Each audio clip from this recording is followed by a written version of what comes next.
¿ok? Desde el punto de vista de la teoría del aprendizaje, y esto es bastante interesante también, porque aquí lo que nos dice es que muchas de las conductas que la persona realiza tiene que ver con aspectos que aprendió, ¿sí? De experiencias pasadas, ¿sí? No necesariamente tempranas, ¿sí? Pero muchas veces puede llegar a ser. Aquí lo que nos dice es que las conductas aprendidas tienen que ver con algo que se adquirió en experiencias, ¿sí? Un objeto puede adquirir una propiedad sexualmente excitante a través de la asociación con la excitación sexual o con el orgasmo, ¿sí? Acuérdense de las teorías del aprendizaje, acuérdense del condicionamiento, a eso se refiere, ¿sí? El aprender que un objeto puede ser satisfactorio sexual y de esa manera pues desarrollar una actividad. De hecho, Kinsey nos plantea que la conducta que puede parecer extraña, perversa o inconcebiblemente inaceptable para alguna persona, incluso para la mayoría de las personas, puede tener significado para otros, ¿sí? Que digamos de alguna manera ellos pudieron haberlo aprendido a través de un condicionamiento, ¿ok? Y eso es lo que nos dice Kinsey, o sea, que esas conductas que para nosotros parecen muy raras, inconcebibles, que no le encontramos ni pies ni cabeza, bueno, para la otra persona puede ser que se deba a que esto lo aprendió a través de experiencias y la condicionó a través de un estímulo, ¿sí? Un impulso y una respuesta, que es la teoría del aprendizaje en sí. Entonces es bastante interesante entender precisamente cómo el aprendizaje puede servir o puede llevar a una persona a desarrollar una parafilia, ¿ok?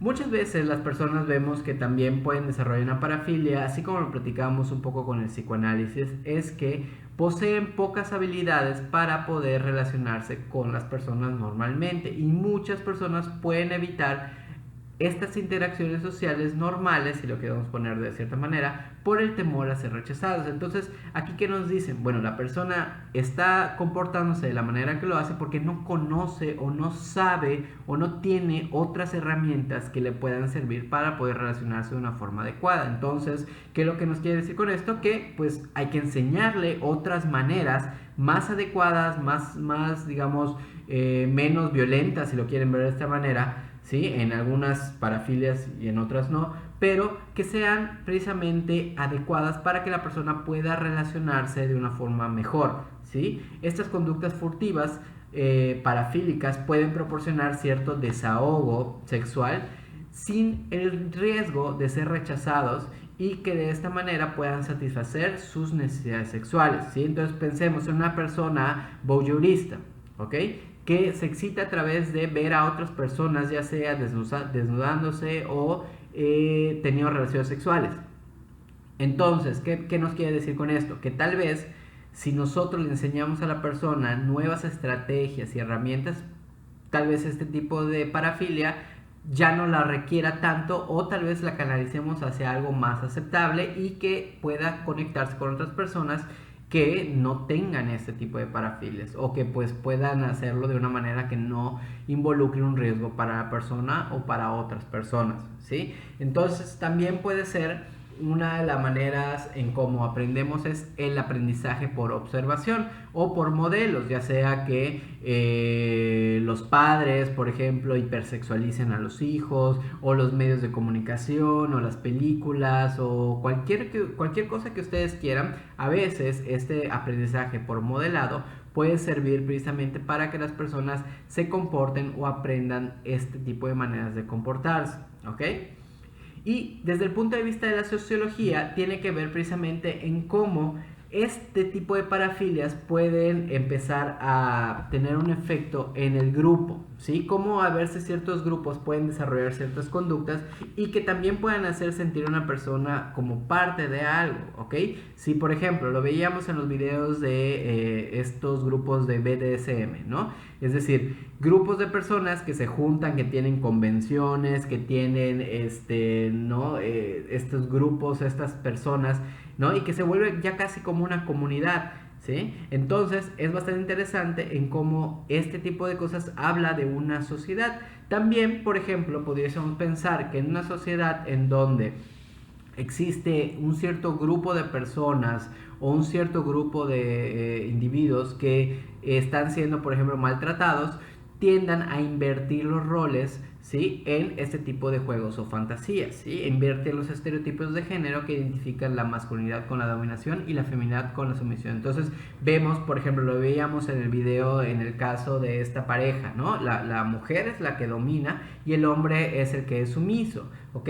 En una sociedad mexicana en donde sabemos que existe un alto grado de machismo. Entonces no es raro toparnos con esto y invertir estos roles, ¿no? Y que son bastante interesantes, ¿no? Poder pensarlo desde esta perspectiva sociológica, ¿ok?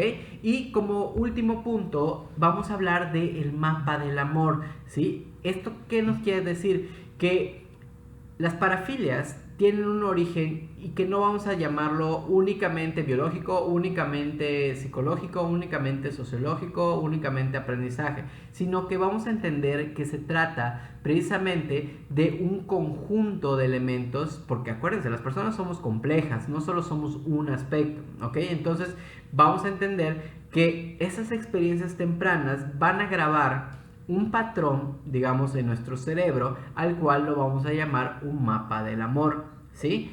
Un mapa del amor que, digo, se me hace un nombre bastante extraño o no sé, cursi, si lo quieren ver de esta manera, pero pues la explicación que nos dan, al menos en este libro, es precisamente que este mapa del amor va a determinar los tipos de estimulación y las actividades que llegan a ser sexualmente excitantes para el individuo, ¿ok?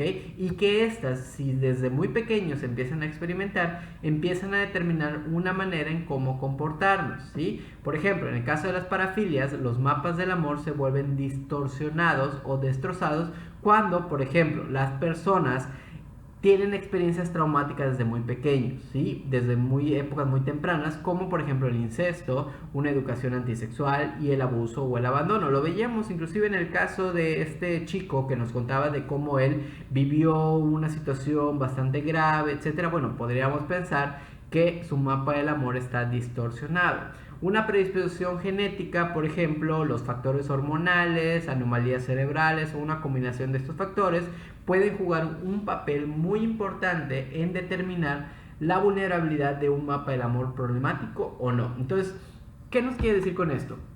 Que si desde pequeños nos educan de una manera en la cual sepamos desarrollar habilidades sociales mucho más adecuadas, ¿sí? Nos enseñan que hay límites, nos enseñan, ¿no?, diferentes herramientas y estrategias. Súmenle, por ejemplo, algunos de los valores, ya sea sociales o de alguna religión. Eso va a determinar cómo nosotros en nuestro cerebro vamos a asimilar qué aspectos son los que, digamos, tenemos como más placenteros o cuáles aspectos de nuestra vida pueden no ser tan placenteros.